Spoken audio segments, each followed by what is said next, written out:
sócio do David, ele tem uma panhead e desde sempre mexeu na panhead. Aí entende o que faz também. Tá aposentado, mas trabalha aqui 40 horas semanais porque gosta.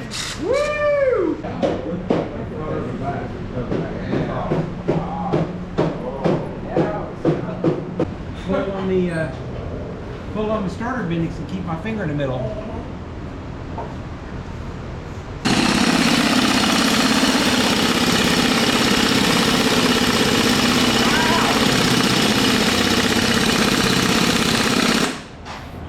That's definitely got some Loctite.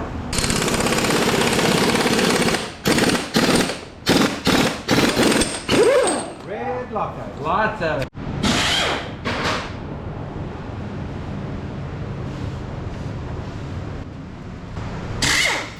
Confesso que ver a Califa sendo completamente desmontada me bate uma preocupação se ela será remontada de uma maneira confiável, porque estamos no meio de uma viagem e qualquer necessidade de garantia teremos que voltar aqui para fazer um acerto ou outro, ou se já estivermos longe, como será isso?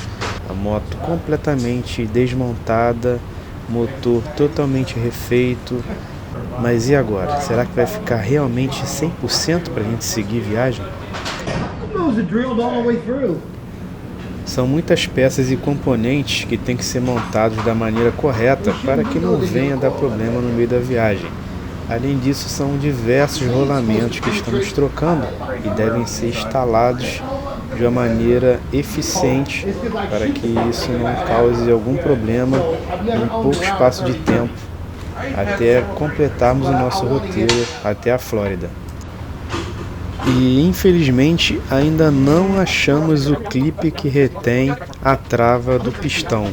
Ainda está perdido por dentro do motor em algum lugar. No. Not yet. No, I think the rest of it's disintegrated. When I dump the oil, Is there there anything was else? lots and lots of Little sparkles? curlicue. Yeah. Yeah. You want to take this off and I'll wash it?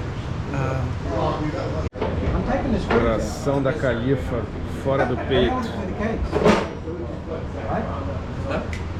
They hold it to the case. So these don't screw into the case? What's he going to do about They screw in the case, yeah, but they don't have anything there. Here we go. Oh, wow. I think we're going to find some pretty good roughness here.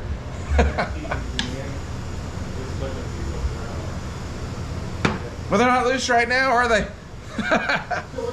Oh, yeah. This is good that we took this apart. Look, Philip. See the bearings? Sorry? See the bearings and how they look? They should be smooth. Olha como é que tá o rolamento aqui, galera. Oh, yeah. Todo danificado, ó. Aqui, ó. Ó, todo zoado. Todos os roletes estão zoados. You might not have made it to Arkansas. Oh, thanks, David. You're welcome. Já cai direto ali na cesta do lixo, já.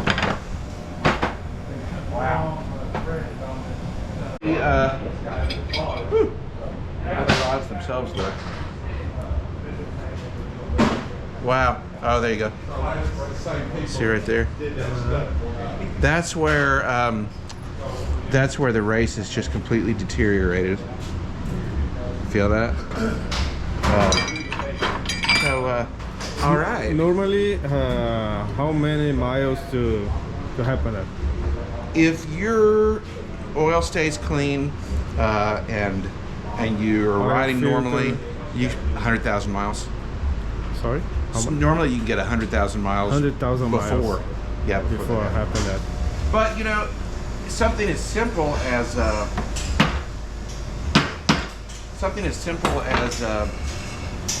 damage from the metal from that cylinder from the wrist pin bearing, retainer. That's cast iron cylinder, and cast iron is really abrasive. When I am machining something in my lathe that's cast iron, I always clean it up right away because I don't want it to get on my ways and tear them up. It's just a kind of an abrasive material in that respect. So it's very possible that this happened from losing that wrist pin, especially since It was on the pinion shaft side, and that's the side where you lost the wrist pin keeper for it to go straight down to it. This is not unlike how Mike Ansonora's panhead was. You know, with his was more extreme, the damage, you know, because it destroyed the case and everything. Pretty cool. 160 mil quilômetros para acontecer isso com a biela e ali vertical deixa que vira brequim.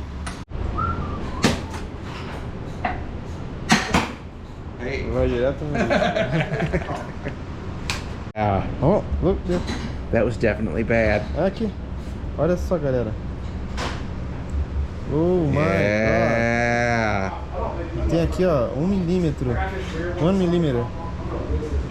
Aqui também. So it's the cause of the shaking? No. Well, yeah, a little bit. Sure.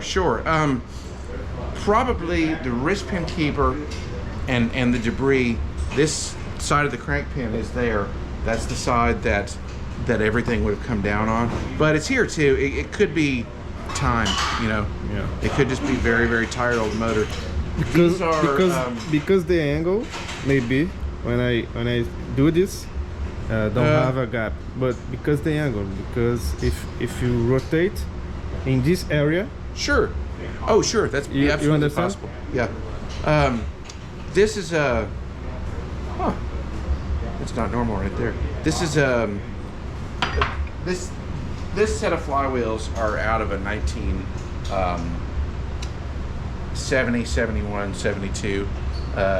Actually, we can see right here where it says -60. That's when they started using that bike. Yeah, and so they all fit in the same hole, so it's not uncommon. A lot of older bikes of this era, you'll see later model 80-inch flywheels in, because everybody wanted 80 inches when they came out, and so 74-inch flywheels were laying around all over the place, like down there.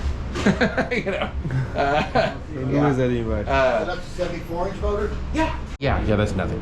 What we look for are tiny pits and discoloration, and of course anything like that, you know.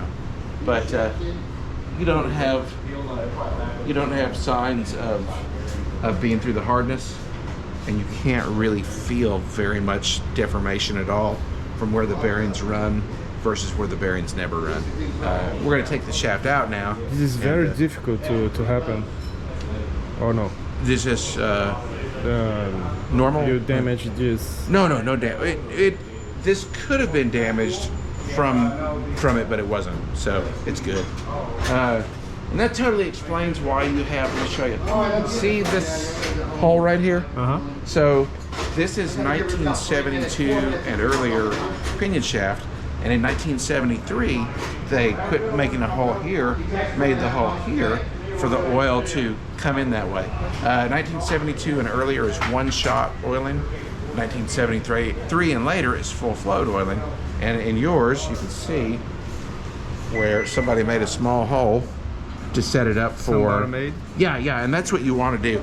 My panhead, I did this too. 1992. You know. Because it allows greater flow of oil to the rods. So it's a good setup. It's just an update. It's a good setup. Woo-wee!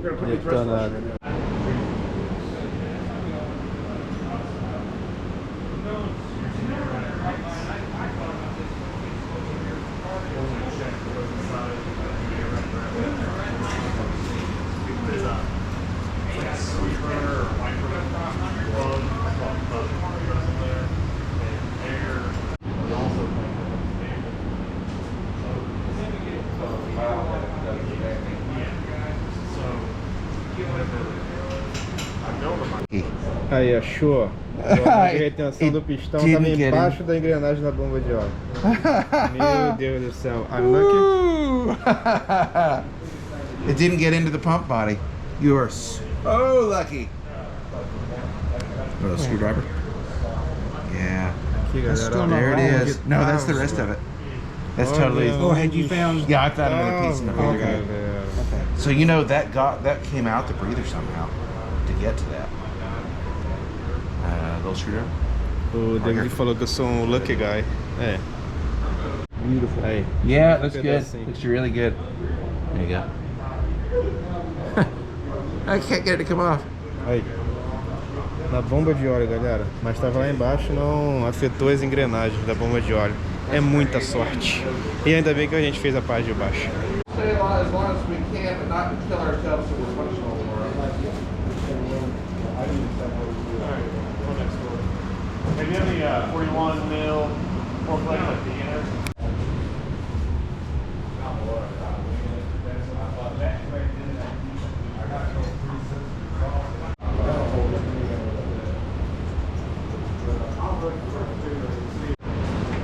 Aí, galera, vai prensar ali o rolamento da crankcase. Rolamento que pega o eixo lá do virabrequim. Tá botando Timken. Rolamento da Timken. Já instalado na posição. How many years you do that? Huh? How many years you do that? About 30 probably. Yeah. I know. I'm way older than I look, right? Parece que tem 30 anos que ele faz isso, galera. Spacers, but once you've installed them, you're never really sure. So this is a motor sprocket shaft that we turn down to a smaller diameter so they slide over, because normally they're pressed on. So we can simulate the bearings when it's together, because it's hard to do this after you've already put the motor together. So this will let us know. We'd like 1 to 2 thousandths in play. So, and currently you have 5. Too much. So we're going to get out of the way.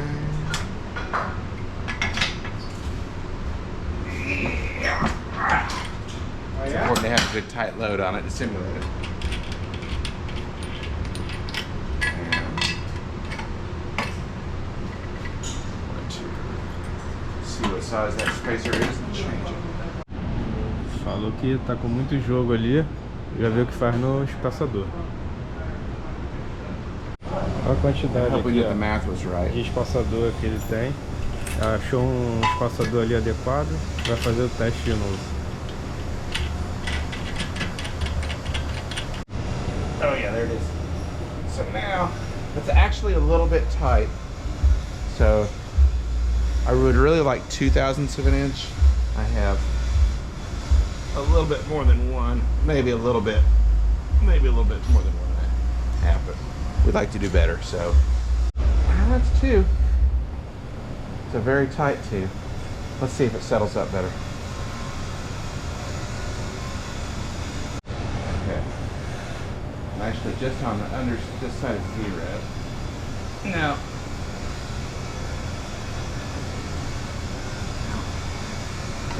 Let's see if I can do this without dropping the Aí, ó. Oh no, here they go. Crankcase. Crankcase da Califa. Hey, go ahead, pick my third hammer.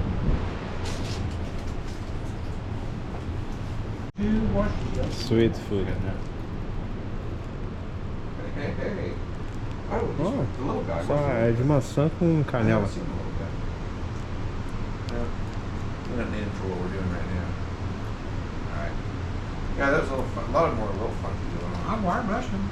They're just, And it basically is like oily liquid sandpaper, just in a precise way. This is the guide, and the guide's going to go in the bearings that Dwight's getting set up there. And it makes for a straight hole. You leave this out for this step, Yes. right? Yeah, I leave it out so it just doesn't have any wiggle room. There it is.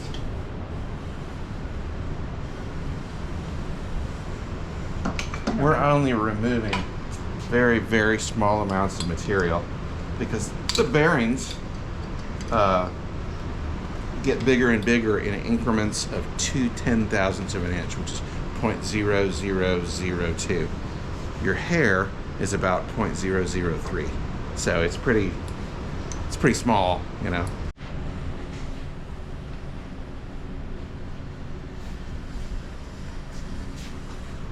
There's a nice, clean, pretty bearing surface.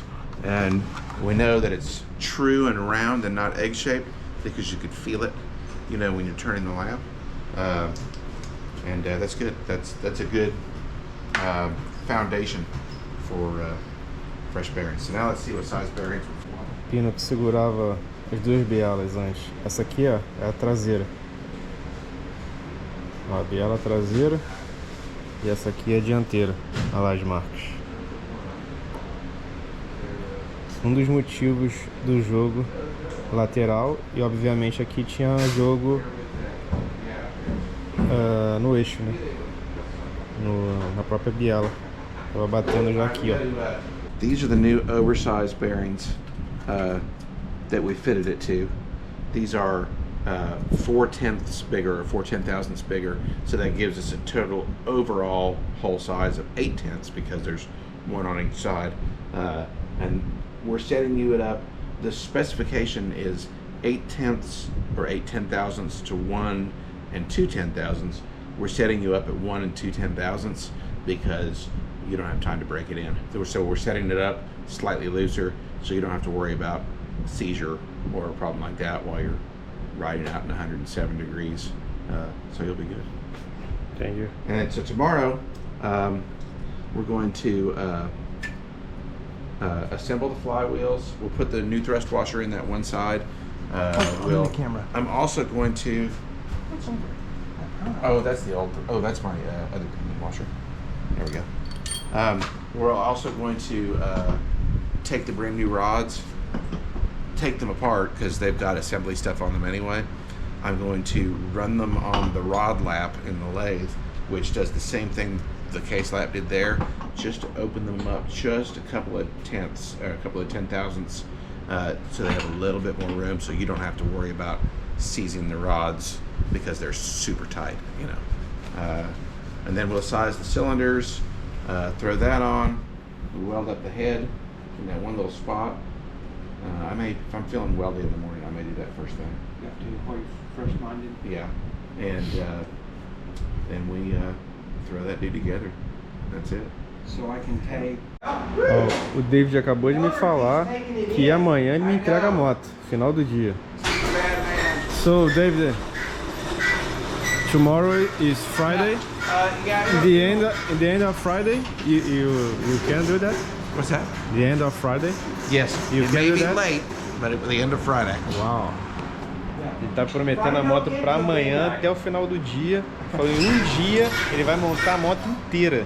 Motor, tudo de novo, lá com virabrequim, botar na moto e me entregar rodando. Você ainda não está participando do sorteio desta motocicleta? O canal Road Garage irá sortear essa Harley Davidson Heritage customizada Ticana para um de seus membros. Clique no link e saiba mais.